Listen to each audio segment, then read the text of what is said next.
Welcome to Camp Confidential, Beyond the Bars. I'm Katrina McLarin, and with my co-host Cheryl Womack, author, entrepreneur and philanthropist, we tell it like it is. In Season 1, we take you inside the walls of a women's federal prison camp. From pre-sentencing to navigating daily life behind bars, we offer practical advice, survival strategies and insights that no one tells you before you go in. No sugarcoating, no cliches. This podcast is for information and entertainment purposes only. Be sure to do your own research and consult a professional. Today's episode is titled It's No Michelin Star and is based off the book How to Go to Camp, Surviving in a Women's Federal Prison by the Cheryl Womack, available now on Amazon. Now, Cheryl, let's discuss the prison cafeteria, starting with what times of the day are meals served?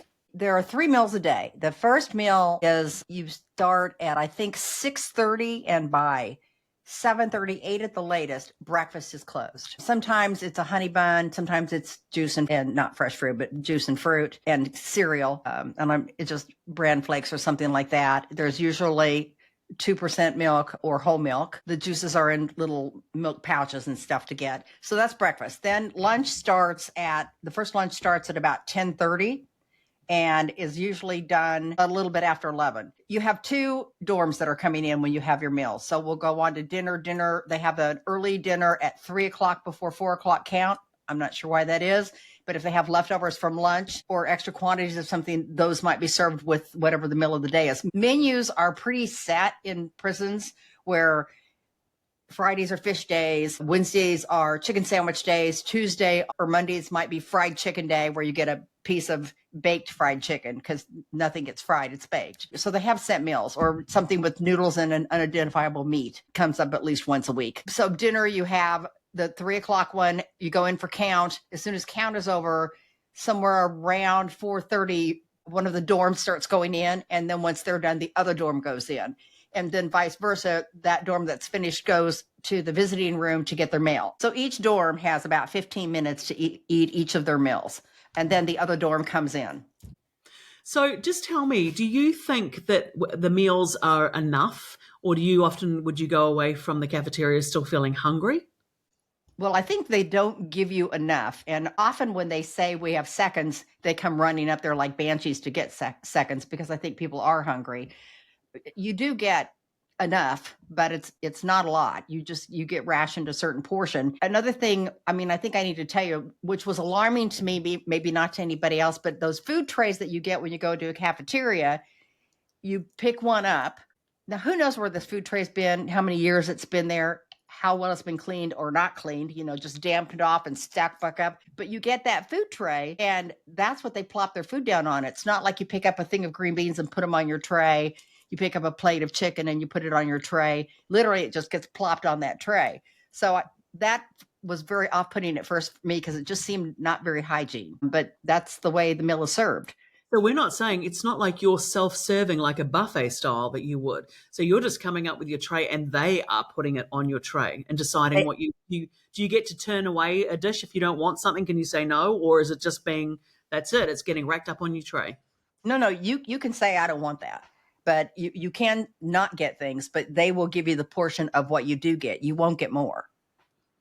So do you think some meals were better than others as far as quality? Well, no, I think the quality was crap for all of it.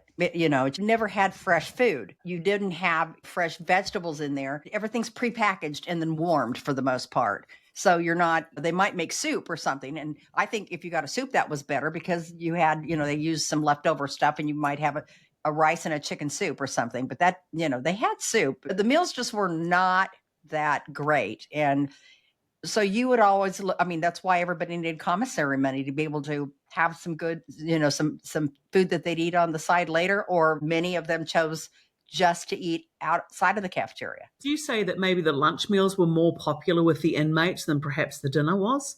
Because you mentioned that people go back for seconds from lunch. So I'm just wondering, was that because it Well, was they'll go better? back for seconds from dinner too if they have it. I mean, if Right. they have seconds, they'll go back for seconds because they're hungry and you're getting certain rations. And again, like I've shared, if you've come in and you hadn't been eating for a long time and now you've gotten used to eating, you might be eating snacks away, potato chips, pop and things when you're not there. And then you're eating everything they give you and you'll eat seconds because you're getting used to eating again. And so you're eating more. So you didn't feel like the meals were nutritious at all?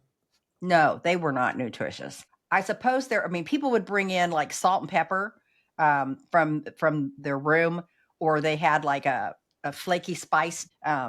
You're not supposed to, you can get in trouble for it, but they would bring it in to doctor up their food and put a little more flavor in it. Do you find that any of the meals were particularly hard to eat, but you kind of didn't have a choice because that was all that was on offer? I mean, I suppose there are people, if they had no commissary, they had no connections, maybe they just got there, they'd probably eat.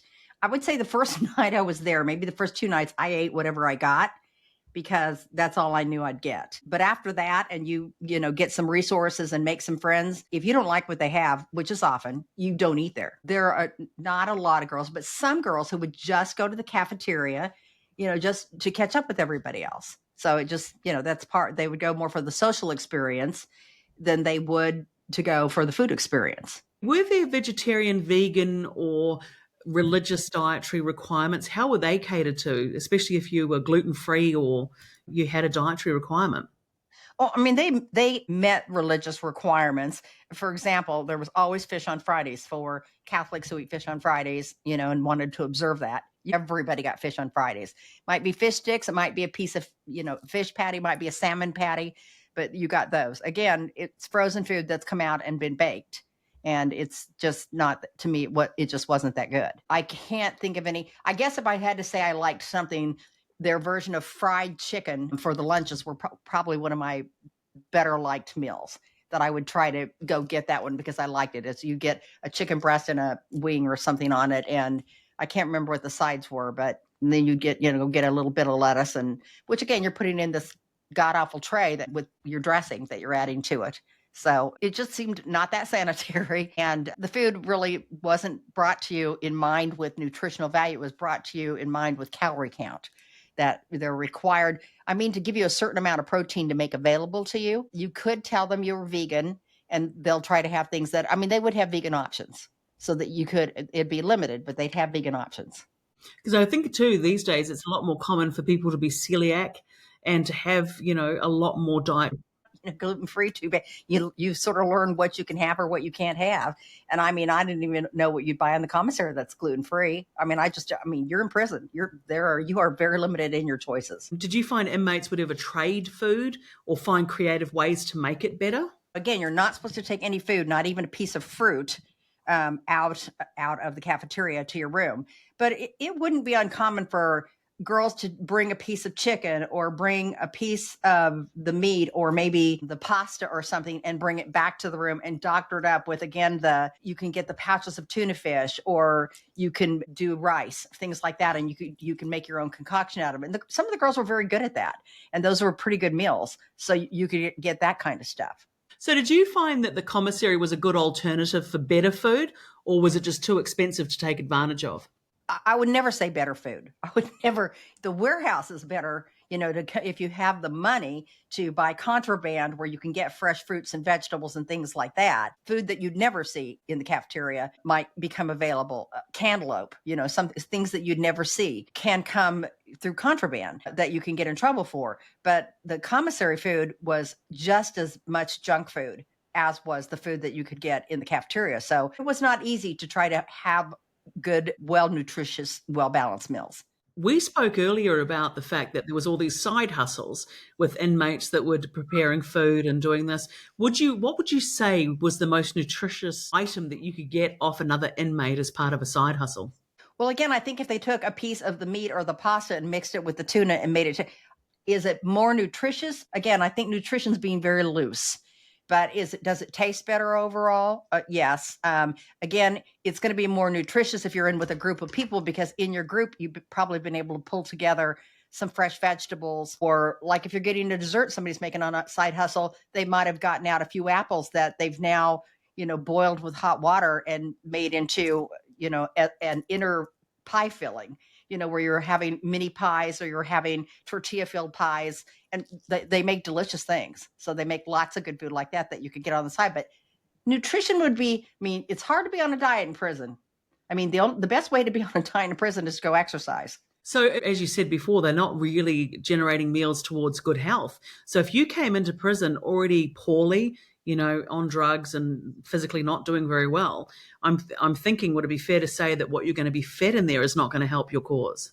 Well, it's worse than that. One of the gals that was in prison with me had shared with me that she got kept in county for a year before she got into the camp. Now, maybe something happened in between there, but I know she was in county.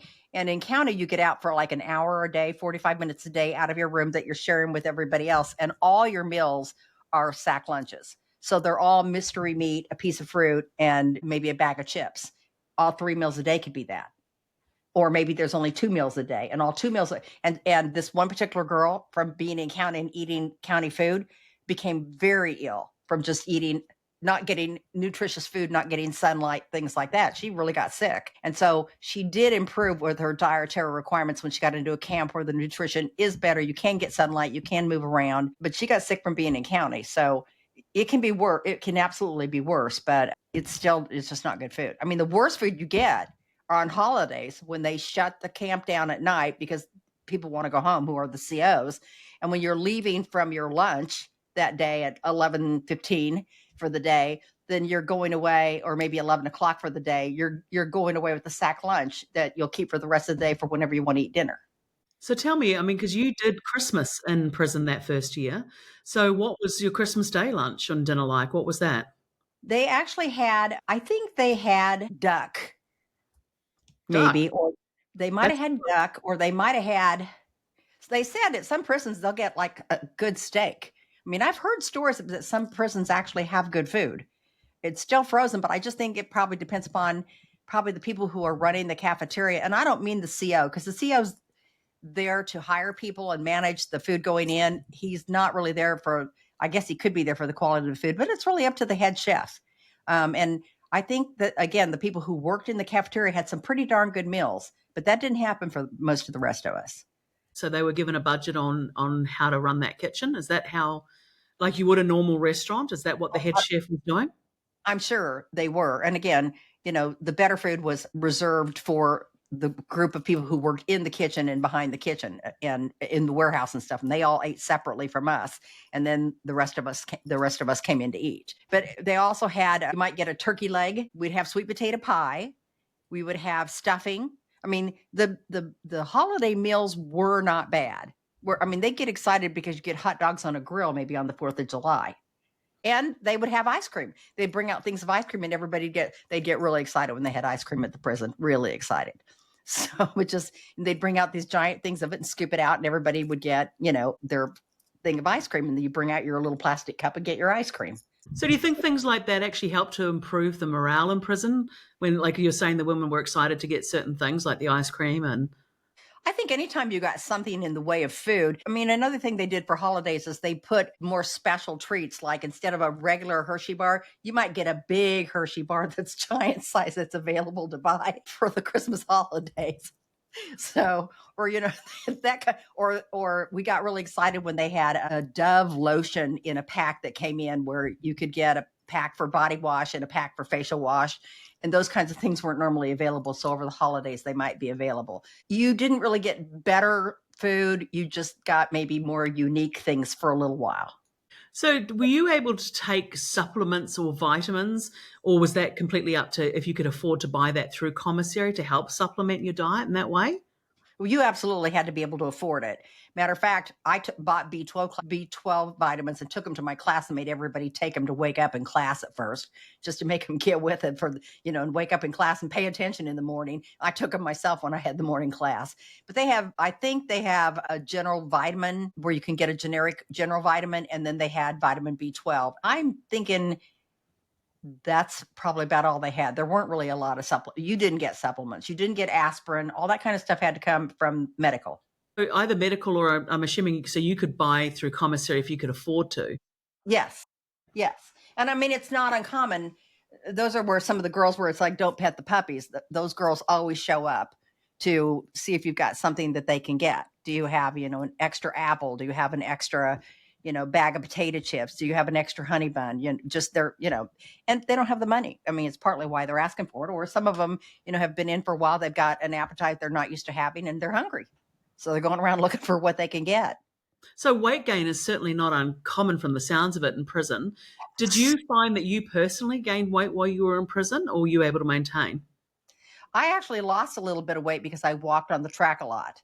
But that was where my safety place was. And I just couldn't get really inspired about the food. And, I wasn't without food before I went in. So it's not like food was a new adventure for me to start having food and being hungry. Now, I'm not going to say I wasn't hungry sometimes, but you just sort of got used to it. But I would walk the track quite a bit. Like a lot of us would set goals to say, let's try to walk, a mile in the morning. And some of us would try to do 5 miles a day, which I didn't do a lot, but I would try to get 3 miles in every day or every other day. And so that helped me not gain weight from the kinds of high carb foods that were available to you.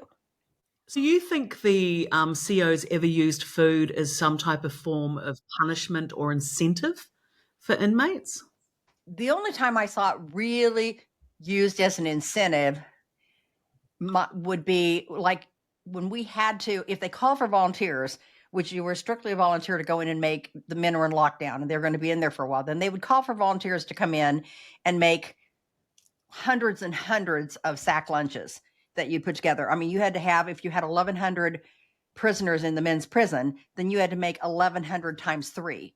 And then they just stacked them all on these things and then they smashed them down so they could get as many as they wanted and wrapped them up, to take over to the men's. And so we would go do that. And the men were locked down for 3 or 4 weeks at one point in time. And a whole bunch of us went in and did that. And, we got offered a can of orange pop when we were done, which I declined. A can of orange pop. It's like, I mean, there's not much they can give you. Yeah. So, I'm sure, and these are COs from the men's prison who probably think they're really being generous, because it's just tougher over there. In a way, the women's camp is like a feeder to the main men's FCI. So if they were in lockdown, did you kind of feel like it was a bit of a slave labor camp? I don't know how else to describe it, because you're not being, or were you being paid to prepare their lunches while they're in lockdown? The camp is slave labor. There is a camp with every prison deliberately set up so that services are provided for the prison. It makes sense when you get there and you understand it, because the higher level prison, you're going to walk around with shackles on, do 10-minute walks, come out with 2 guards. They can't. So you've got to have a camp by you or a less penitentiary lower level so that they can mow your grass, do some of your laundry, make your sandwiches, do all the warehousing with the food gets done by the women's on that side and send to the men's, and then the men can cook. But if they get in lockdown and stuff, then it all freezes up. The camp is driven financially probably by the budget of the men's prison, but the women's prison or a camp, men or women, is definitely support staff for them. So that's the way it's kind of structured. Do you think that's part of the reason why women aren't allocated female size clothes? Everything is male orientated as such. Because I'm thinking that if the women's side, the camp's locked down, what happens with you guys? Are the men's coming out? Are the men's cafeteria preparing your sack lunches? Or what happens then? Is it the reverse? We usually don't get locked down unless they're locked down. I mean, I can't think of ever. We didn't always get locked down when they got locked down, but we would get locked down because they were locked down sometimes. And because enough of them were having problems from ODing on a drug or being disruptive or whatever, that our guards would have to go over and work with their guards to get things taken care of. And so we'd have to go into lockdown because we didn't have enough guards on site for what we were supposed to have. So it wouldn't be uncommon for us to get locked down, but I don't think we ever got locked down where they didn't get locked down. So a lockdown for an inmate, does that just basically mean that obviously you can't go outside, you can't congregate, you're not going to the cafeteria, so all your meals are now within your dorm or your room area? When we were in lockdown, as I recall, we got to come out to the cafeteria and then go back. We did get to have our meals. The male prisoners, no, they got sack lunches. As a town driver taking a woman in to a regional hospital, let's say I come into a visiting room and I find the 2 guards with the man in shackles I'm not allowed to go into that room. Even though he's in shackles and he's got 2 guards, I'm not allowed to enter that room until he goes in to see the doctor or leaves. If I'm in the room and they show up, I have to get up and leave. I'm not allowed to stay there, wait for the person who's there, or if the person's got an appointment, I have to take her with me. And we have to get out of there because they showed up. So even like even for the movies, the male prisoners picked the movies that happened every Friday night, and we had no input on it. It was just whatever they wanted to see. That's what we saw on Friday nights. So I think that's why it's so important for me to just keep making the point that I don't think anybody's doing it to be mean. I think we're invisible. And for as large of the number as we're growing to be in prisons and camps, it's really time for people to recognize how many women are going behind bars or going into camps, and that there should be some adjustments made to accommodate that. And I'm not saying make it, fairyland and, a puff kind of situation. I'm just saying you could buy sweats and t-shirts and things that are actually women's clothing as opposed to buying men's clothing. And then maybe you have to alter them because they don't remotely fit, or the same for the tube socks or so many other things that happen. We're just an afterthought. And it's surprising that you're such an afterthought when you're such a big piece of the support system. Well, you're such a big resource for the labor. So their labor, absolutely their labor. I mean, even the town drivers, when the COs from the big guard have to come over to the camp, or the warden or somebody, they don't want to drive back and forth, or they don't have a car, the town driver has to drive them back and forth so they don't have to walk in the rain. So we get to go in the rain to get to the car to get them so they don't have to walk in the rain. Now, I do recall you telling a story, and I'm not sure we've discussed it on this podcast, but it's what led to the title of this particular episode. And that was that you happened to be in the cafeteria, so you must have volunteered to maybe do some of these sack lunches, and you saw a tin out the back. Now, what did that tin say? It said, "Not for human consumption." So I'm really in the back. I mean, I'm going out the back door by where the warehouse is, the loading dock, all through this area, by the freezer. Didn't go into the freezer, but there's canned goods all over there now. You can sort of see where their quantities of food are. And I and a couple other gals saw this can say "Not for human consumption." I'm like, what the hell are we being fed? I mean, I don't remember now what it was, but I just, it never made me feel good about eating there. I mean, I probably ate there less once I saw that. Because you've mentioned before, though, too, that there's a lot of land around the camp, but you're not allowed to walk on the grass or anything like that. In your particular camp, did they not encourage maybe a vegetable garden? Or, I mean, admittedly, you'd need a reasonable size to be able to feed that many people, but did they encourage that sort of trying to generate your own produce to make things a little bit more nutritious, or herb gardens or anything like that? Let me challenge you with, do you really need that big a garden space? In between the gym and where they hold church services and where those private offices are. And I had the girls take me around there behind once, which you're not supposed to go because they sneak there to smoke all the time. And I had the girls take me around there once to show me they'd had this garden. And so it wasn't a giant place, but I mean, my husband grows gardens, and you can grow a lot of tomatoes in a small space. You can grow cucumbers, peppers. There's a lot of things that you could grow. And I also think there'd be women who'd enjoy doing that. So I don't know why that wasn't on the horizon to do, but you weren't allowed to get on the grass. You weren't allowed to touch the grass. There's so many things about the camp that I don't understand how anybody who cared just a little bit more could improve the quality of life of the people who were there. Opening up the cafeteria so that you could go in the cafeteria and sit and play cards, or just visit and have somewhere else to sit besides on the limited benches that were available on the campus. To get out of the dorm where girls were freezing, or the only place you could go is sit on your bed or be in the TV room, which is very limited, and people have reserved seats, so you can't get in the TV room. It was very hard. That's a reason a lot of girls went on Friday nights to the movie, because it's somewhere you could go and something to do. And they set up a whole bunch of chairs and stuff so that you could go over there and sit. And then you're watching literally a 48-inch screen TV hanging up on a gym wall with earbuds. That's your movie experience. It's not like you're getting a giant screen or anything. And it's not like there are 3 of them. In the movie, there's 1. It's clear up. And so it's pretty far away. So you need to have some decent vision to see what's going on. And then you had to have earbuds to tune into the channel to hear it. So tell me, with the cafeteria, was it only used during mealtime? So it wasn't available to inmates at any other time except for those? only used at mealtime. And that never made sense to me because it's a centrally located building in between the gym, the administrative offices, the medical offices, and the dorms. So it's very centrally located. And it seemed like it would be a really good idea to have congregations and meetings there. You couldn't get 100% of the people in there, but you could get a whole dorm in there at a time. And the entire time you were there, did you ever become sick from a meal that you ate in prison through the cafeteria or through the commissary? I did not. Now, I know some girls got sick from eating in there, but I'm not going to say like there was a bad meal served and everybody got sick because I didn't see that happen. When your dorm went in, the place didn't really fill up that much except for holiday meals because they're all cooking back in the dorm, and you eat your meals and you go back and you smell all the food going off. And that's really where not necessarily healthier food, but fresher, better food was to be found back in the dorms and not in the cafeteria. And I mean, I think that speaks volumes about how bad. If you're a guard and people are getting fresh vegetables and stuff in the dorms, and you'd see you're not getting them in the cafeteria, I don't understand why something's not being done about that. Now, you're lucky if you've got the money and you make the contacts that you can get it done, but there are a lot of girls who can't do that.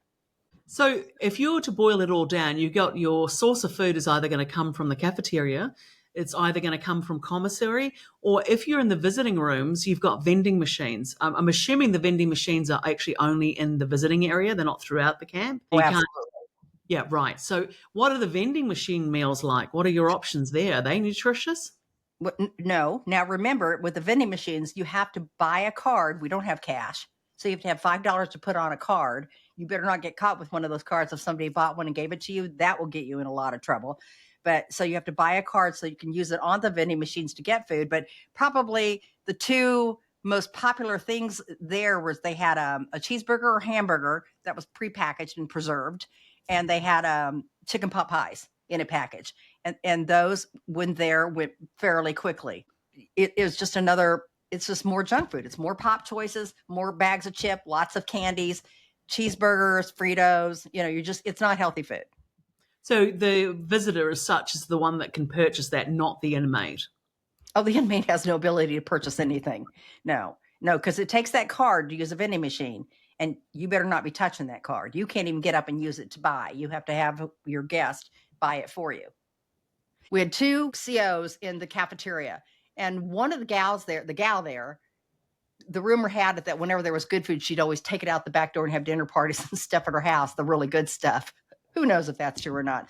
But I know that she would not let you bring meals in. Like if we had a holiday meal or something, she would not let you bring meals in to have with your spouse, where the male CO would make sure that he brought meals up so that you could partake with your meals and even bring one up for your spouse or your guest. Now, they're only going to bring a couple. So if you've got 5 people visiting you, you're not going to get 5 meals. But they would try to get a couple meals up to you so that you wouldn't just miss out on your meal. Cheryl, when you're going through the process and you're lined up and you're waiting to go through the cafeteria, give me an example of what would be given to you on the tray. What would your selection be on any given day? Well, you walk in and you pick up your tray. And then as you walk up to the glass things, you might have macaroni and cheese. They might have rice, a lot of rice. They might have a baked potato or a baked sweet potato. Those would be good when you got those. Then you would get maybe some corn or green beans almost always. And then you would get a piece of meat. And it could be whether it's fish sticks or a piece of fish or whether it was a chicken. They might have mashed potatoes sometimes, but they were packaged. They're pre-made. They're not real mashed potatoes. And so they didn't taste so good. So you'd get, and they'd pop that down. They pop your chicken down. When you get the end, they almost always had for lunch, at least a little dessert. So they might have, little cobbler cakes or a little, not necessarily a brownie or cookies. They might have cookies or something like that. So you could get those. And then you swing around and there's where you get your silverware, coffee or water, and the salad bar so that you could get lettuce, cottage cheese, and dressing. Were you offered any desserts for dinner, or was that standard? Did the meal come with some type of dessert, or was that just a special occasion? I think desserts came often. It may be just a cookie, but usually for lunch, there was a dessert. I don't think there was always a dessert for dinner, but there were desserts often. And again, some people would come in just to get the dessert, and sit down and, bring your coffee that you brought because you're not drinking their coffee, and sit down and talk to everybody and have dessert. So the biggest issue is probably not that, that you're being presented with a relatively balanced meal between your carb, your protein, and you've got some salad on there as well. But the problem was that it was also pre-packaged. I'm assuming like your corn and your beans, nothing was fresh. And so that was the biggest issue. Right. Nothing all was preserved. I mean, none of it was even frozen. It was canned. So, frozen's the next best you can get if you can't get fresh, but none of it was ever frozen. It was always out of a can. So it's been preserved, and it just, your food's been preserved. And the longer you're in there, the more you better think about other things you're doing to help with your health. Would you say that the side hustles and meal production are probably the better way to go if you can afford it rather than over the cafeteria? I think partly one reason for the side hustles, and so many side hustles, are to be able to afford to get those kinds of things. Remember, the side hustle is just getting you money through commissary. So when you do a side hustle, you're earning through commissary. So you're going to get junk food, you're going to get tennis shoes, you're going to get, cards, stamps. You're not going to get money or something that is fungible somewhere else.